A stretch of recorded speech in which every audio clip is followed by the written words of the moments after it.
Hi guys, welcome to Opinion Spot. So today we are talking about Flying Beast and Ritu Rathi. तो क्या उनका divorce होने वाला है? तो रिसेंटली फ्लाइंग बीस्ट और ऋतु राठी के डाइवोर्स से रिलेटेड बहुत ज़्यादा रूमर्स फैल रहे हैं और ये रूमर्स तब स्टार्ट हुए जब प्रेमानंद जी महाराज के चैनल में एक वीडियो अपलोड होता है जहाँ पर एक लेडी अपनी प्रॉब्लम को लेकर उनके पास आती हैं और वो बिल्कुल ऋतु राठी की तरह दिख रही थी और उनकी आवाज़ भी ऋतु राठी की तरह ही लग रही थी।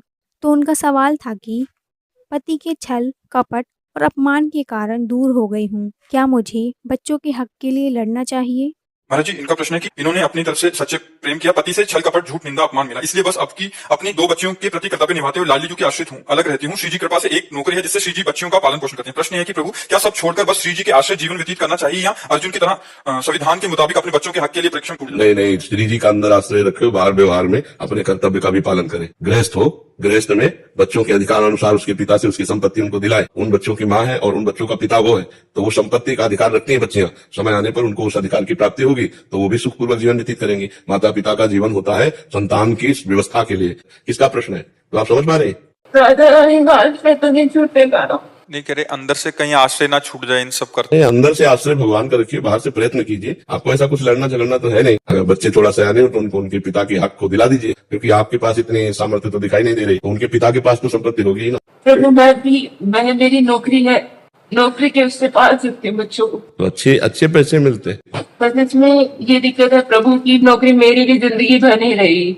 एज अ मतलब मदर होने के नाते दोनों बच्चों को पालने के लिए मुझे उनको टाइम देना पड़ेगा, तो शायद मुझे अपनी नौकरी छोड़नी पड़ेगी। अगर आपके पास ऐसी पर्याप्त संपत्ति है तो फिर कोई किसी से फिर क्या लड़ाई झगड़ा करने की जरूरत है। बच्चों को पढ़ा लिखा कर आप उनको उनकी योग्यता प्रदान कर सके, इतनी संपत्ति है आपके पास वर्तमान में। हाँ शायद कर सकती हूँ, कर लूंगी। हाँ, तो बस फिर हमें लगता है फिर अगर वो स्वेच्छा से दे दे तो दे देनी, झगड़ा मत तो करो। इस वीडियो के बाद बहुत सारे लोग फ्लाइंग बीस्ट के वीडियो में कुछ ऐसे कमेंट करने लगे।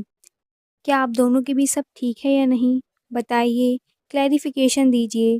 तो उसके रिप्लाई में फ्लाइंग बीस्ट ये फ़ोटो पोस्ट करते हैं, जोई जोई प्यारो करे सोई सोई भावे, और कैप्शन में लिखते हैं कि मैं अपने बच्चों और बच्चों की माँ के लिए चुप रहूँगा।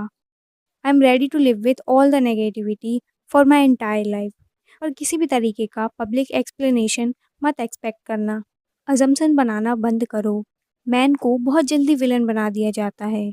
हम रोते नहीं, कम एक्सप्रेस करते हैं, and some of us are hardwire like that. Social media ऐसी जगह नहीं है जहाँ फैमिली मैटर्स को डिस्कस करना चाहिए। होपफुली जल्द ही सब सॉर्ट हो जाए। मेरे पूर्व जन्म के और इस जन्म के बहुत पाप एकत्रित हो गए। ये भगवान की कृपा ही है कि इसी जन्म में मेरे वो सारे प्रारब्ध नष्ट कर रहे हैं। श्री हरिवंश। पीएस, ऑनेस्टली मुझे कुछ पोस्ट करने का मन नहीं है, पर मेरे कुछ कमिटमेंट है और मेरा ये काम है, इसलिए ऑलरेडी शॉर्ट कंटेंट को पोस्ट करने वाला हूँ। I can't let other suffers due to my personal issues, so please excuse me for that. और ये सेम पोस्ट को ऋतु राठी भी इंस्टाग्राम पे पोस्ट करती हैं। अगर ये रूमर सही है तो इट्स वेरी डिसहार्टनिंग, और हम सिर्फ एक साइड की स्टोरी सुनकर किसी को जज नहीं कर सकते और ये डिसाइड नहीं कर सकते कि कौन सही है और कौन गलत। पर एक बात ये है कि हम सोशल मीडिया पे जो देखते हैं हर बार सच नहीं होता। सोशल मीडिया में हर कोई अपना बेस्ट साइड ही दिखा रहा होता है। सोशल मीडिया पर एक हंसता हुआ इंसान रियल लाइफ में दुखी भी हो सकता है। तो आप सोशल मीडिया सिर्फ फन के लिए ही देखें। Do not get attach to anyone virtually. So that's it for today's video. मिलते हैं आपसे नेक्स्ट वीडियो में। Bye bye.